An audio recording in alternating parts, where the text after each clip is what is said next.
Hello viewers, स्वागत है आप सबका मेरे यूट्यूब चैनल पर। बहुत लंबे समय के बाद मैं आप सबके बीच में प्रेजेंट हुई हूँ। आजकल स्कूल में काम की व्यस्तता के कारण मैं आप लोगों के बीच में नहीं आ पाई, जिसके वजह से मुझे कहीं ना कहीं लगता है कि मेरे वीडियो को वॉच करने वालों को निराशा भी हुई होगी। उसके लिए मैं आप सबसे क्षमा मांगती हूँ। तो चलिए आज की जो वीडियो है उसको स्टार्ट करते हैं। वीडियो में आगे बढ़ने से पहले मैं आपको बताना चाहती हूँ कि ये एक मोटिवेशनल वीडियो है और इस मोटिवेशनल वीडियो को आगे बढ़ाने के लिए सबसे पहले हमें एक इंस्पिरेशनल स्टोरी सुननी पड़ेगी। तो चलिए मैं वो स्टोरी पहले आपको सुनाती हूँ। तो कहानी कुछ यूँ है कि एक बच्चा है जिसकी जो घर वाले हैं वो उसे बार बार कहते हैं कि बेटा पढ़ाई किया करो, पढ़ाई किया करो, और वो पढ़ाई नहीं करता है।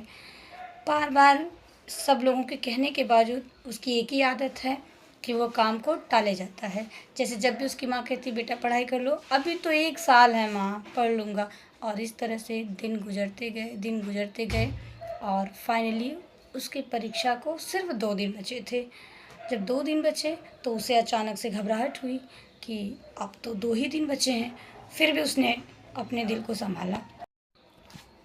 उसने फिर से अपने आप को तसल्ली दी कि चलो अभी 2 रातें हैं, मैं पढ़ लूँगा।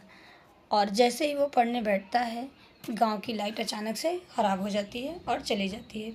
दिए की रोशनी में वो ज़्यादा देर तक पढ़ नहीं पाता है और फिर वो सोचता है कि चलो कोई बात नहीं, सुबह जग के थोड़ा जल्दी से पढ़ाई कर लूँगा और जो ज़रूरी चीज़ें हैं उनको दोहरा लूँगा। लेकिन ऐसे करते करते वो पूरा समय गुजार देता है। सुबह वो जाग भी नहीं पाता और जब वो क्लास में अपने पहुँचता है तो सारे बच्चे अपने क्वेश्चंस के आंसर्स लिखते हैं और वो जो बच्चा है वो सिर्फ पन्ने पलटता रहता है। फिर रिज़ल्ट आता है, सारे बच्चे अगली कक्षा में चले जाते हैं और वो फेल हो जाता है। जब वो घर आता है तो देखता है कि उसके माता पिता बहुत मायूस हैं। उसे देख कर के उसे बहुत बुरा लगता है। फिर वो जाता है शाम के समय और उनसे कहता है कि मुझे माफ़ कर दीजिए, मुझसे गलती हो गई। तो फिर उसके पिता ने उसको पास में लगे एक पौधे को दिखाया और अब उस बच्चे से पूछा कि बेटा ये बताओ कि अगर इस पौधे में रोज़ पानी देने की जगह अगर मैं एक दिन 10 बाल्टी पानी दे दूँ तो क्या हो जाएगा।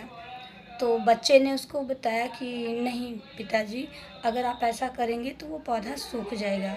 तो फिर उसके पिता ने उसे समझाया कि बेटा पढ़ाई भी ऐसी ही होती है। अगर आप पूरे 1 साल की पढ़ाई एक दिन में करने की कोशिश करोगे तो वो हो नहीं सकता है। जिस तरह इस पेड़ को बड़े होने के लिए मुझे रोज़ थोड़ा थोड़ा पानी देना पड़ता है, उसी तरह तुम्हें भी अपनी पढ़ाई को मजबूत बनाने के लिए थोड़ा थोड़ा रोज़ करना पड़ेगा, नहीं तो तुम कभी भी किसी भी परीक्षा में पास नहीं हो पाओगे। और फिर अपने पिता की बात को सुनने के बाद वो बच्चा पूरी तरह बात को समझ गया। वो समझ गया कि उसने क्या गलती की है और अगली सुबह तक वो बच्चा पूरी तरह बदल चुका था। अब वो बच्चा खूब मेहनत करता है और एक समय में जो बच्चा अपने क्लास में फ़ेल हो गया था, भविष्य में वही बच्चा आगे जा कर के अपने स्कूल में टॉप करता है।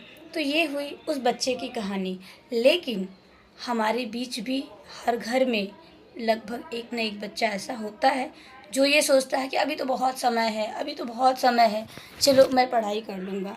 लेकिन ऐसा करते करते पूरा समय निकल जाता है, पूरा साल गुजर जाता है और वो बच्चा पढ़ाई नहीं कर पाता है। तो अगर आप चाहते हैं कि आप परीक्षा को पास करें, अच्छी तरह से पास करें, अपने माता पिता का सम्मान बढ़ा सकें, तो प्लीज़ इस कहानी से प्रेरणा लेकर के अपने आप को एग्ज़ाम के दिन पढ़ने के लिए प्रेरित होने की बजाय रोज़ पढ़ने की प्रेरणा दीजिए, जिससे कि आप एक दिन खूब आगे बढ़ सकें। और ये बात सत्य है कि कोई बच्चा कितना भी कमज़ोर हो, अगर वह प्रतिदिन थोड़ा थोड़ा करके पढ़ाई करेगा तो वो आगे बढ़ सकता है और 100% बढ़ेगा। जिस तरह हम ज़्यादा खा लेते हैं तो हमें वॉमिटिंग हो जाती है, उसी तरह अगर हम ज़्यादा एक दिन में पढ़ना चाहें तो वो भी हम डाइजेस्ट नहीं कर सकते। हमारा माइंड जो है एडजस्ट नहीं कर पाएगा सारी चीज़ों को। लेकिन अगर हम थोड़ी थोड़ी चीज़ें रोज़ पढ़ते जाएं, उसको माइंड में रखते जाएं, तो वो 100% हमारे माइंड में रहेगी और वो चीज़ें लंबे समय तक बनी रहें, उसके लिए बहुत ज़रूरी है कि बीच बीच में हम चीज़ों को रिवाइज़ करते रहें, क्योंकि बिना रिवीज़न किए हम कुछ समय तक तो उसको रख सकते हैं, लेकिन एक ऐसा समय भी आता है कि जब वो चीज़ें हमारे माइंड से बिल्कुल भूल सी जाती हैं। और अगर